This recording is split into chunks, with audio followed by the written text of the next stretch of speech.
नाम के एक गांव में पार्वती नाम की एक अनाथ लड़की रहती थी।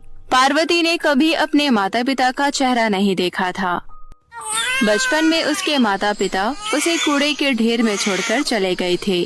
किसी भले इंसान ने कुछ दिनों तक उसकी देखरेख की। उसके बाद उसने भी पवित्रा को यूं ही सड़कों पर छोड़ दिया। पवित्रा बचपन से ही कूड़े के ढेर में पली बढ़ी लड़की थी। बड़ी होने के बाद मेहनत करके उसने अपनी एक छोटी सी झोपड़ी बनाई और उसी में रहने लगी। पवित्रा एक शोरूम में झाड़ू पोछा लगाने का काम करती थी। वो अपना काम बहुत मन से करती थी। एक दिन शोरूम की मालकिन ने पवित्रा से कहा, पवित्रा, तुम जब से आई हो पूरा शोरूम हमेशा चमकता रहता है। तुम अपना काम बहुत अच्छे से करती हो। तुम एक काम करो, अब से तुम झाड़ू पोछा लगाने का काम छोड़ दो और यहीं पर डिलीवरी गर्ल की नौकरी कर लो। उसमें तुम्हें ज्यादा तनख्वाह मिलेगी।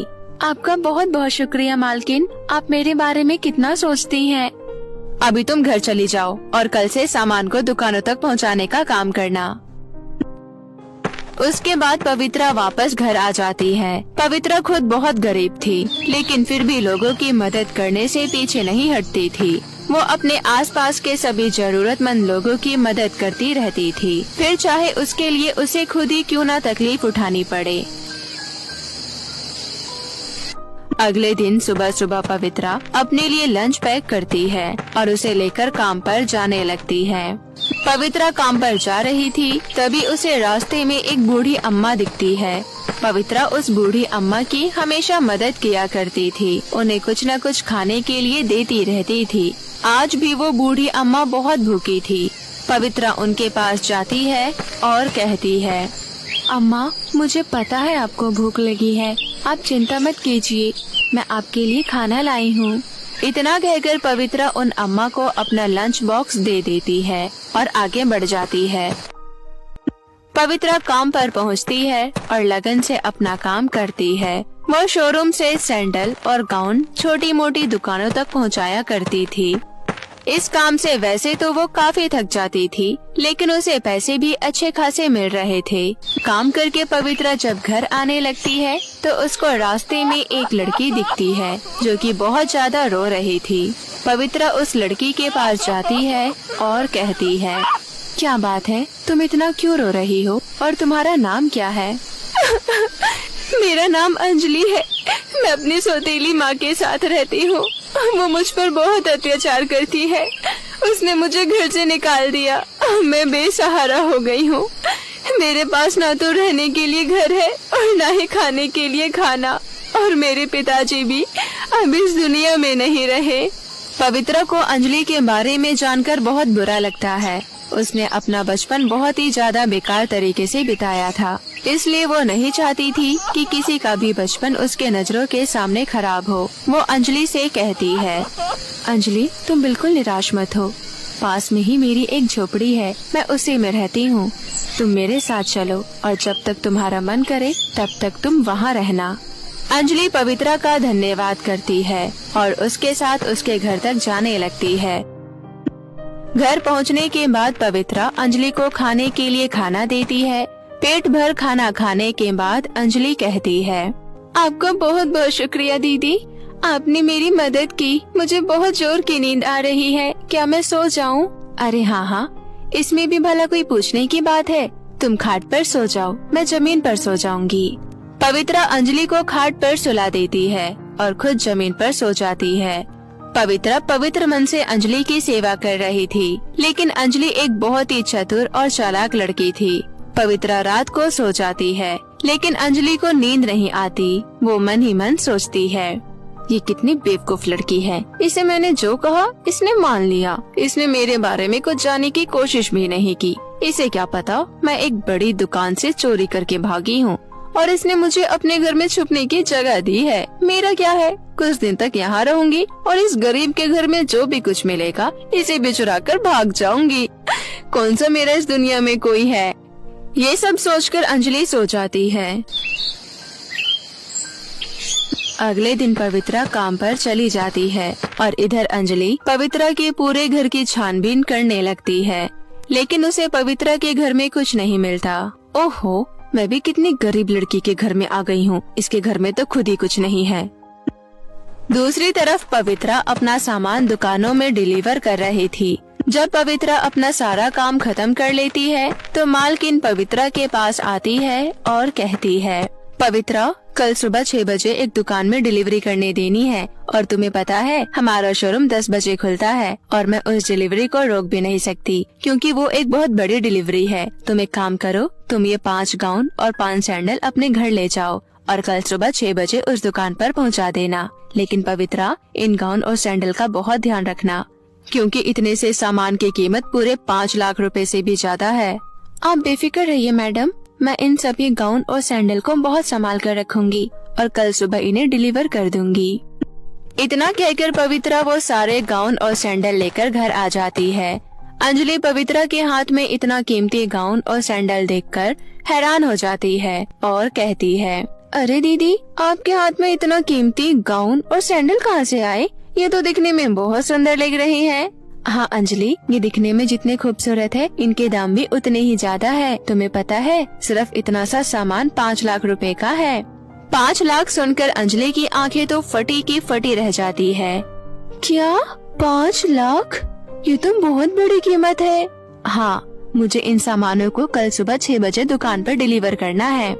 पवित्रा की बात सुनकर अंजलि मन ही मन सोचती है, मैं इतने महंगे गाउन और सैंडल को आज रात ही चुरा कर ले जाऊंगी और इन्हें किसी दुकान में बेचकर लखपति बन जाऊंगी।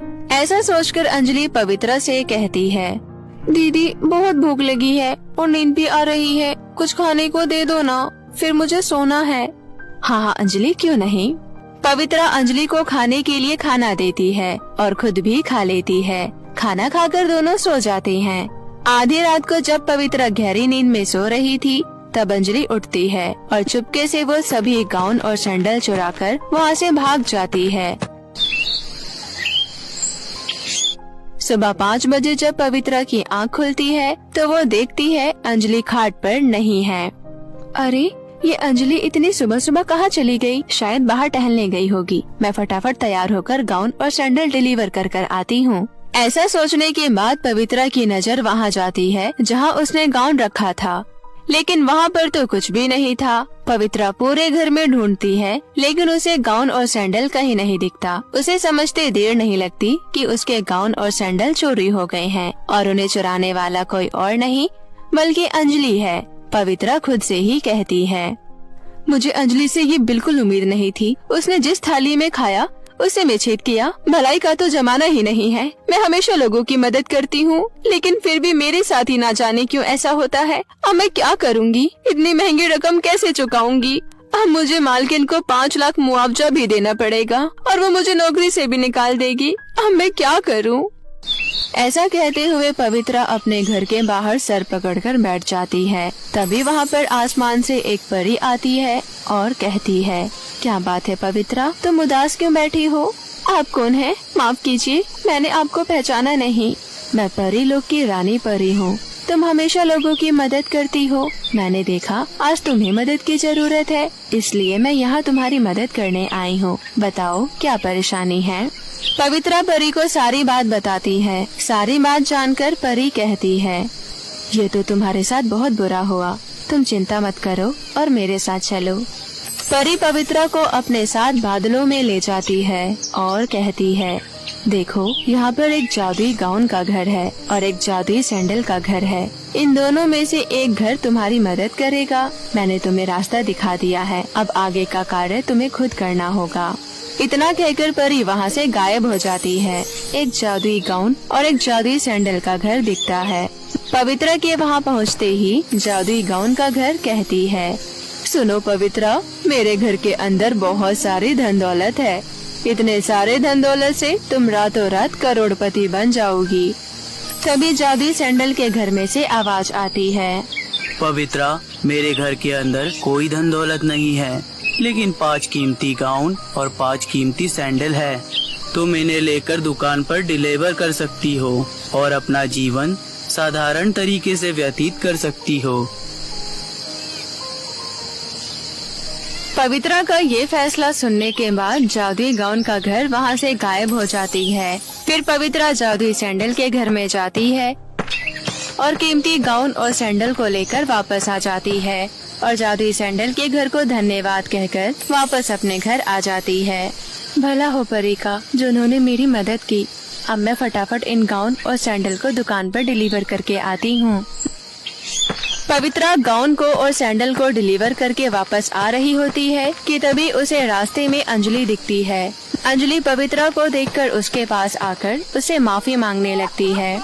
मुझे माफ कर दो दीदी, मैंने आपके गाउन और सैंडल को चुरा लिया था, लेकिन जब मैं उन्हें चुरा कर भाग रही थी तो कुछ गुंडों ने वो मुझसे छीन लिया। मुझे माफ कर दो दीदी, मुझे पुलिस के हवाले मत करना। तुम इतने दिनों तक मेरे साथ रही हो, इसलिए मैं तुम्हें छोटी बहन की तरह मानती हूँ, लेकिन तुम्हारी गलती माफ करने लायक बिल्कुल नहीं है, इसलिए मैं तुम्हारी पुलिस में कंप्लेंट तो नहीं करूँगी, लेकिन आज के बाद तुम मेरे घर में नहीं रहोगी। इसके बाद अंजलि वहाँ से चली जाती है और पवित्रा मालकिन से जाकर मिलती है। मालकिन पवित्रा की खूब तारीफ करती है। अब तो पवित्रा मालकिन की फेवरेट हो गई थी। धीरे धीरे मालकिन पवित्रा की पगार बढ़ाती रहती है, जिससे कि पवित्रा अपना एक पक्का मकान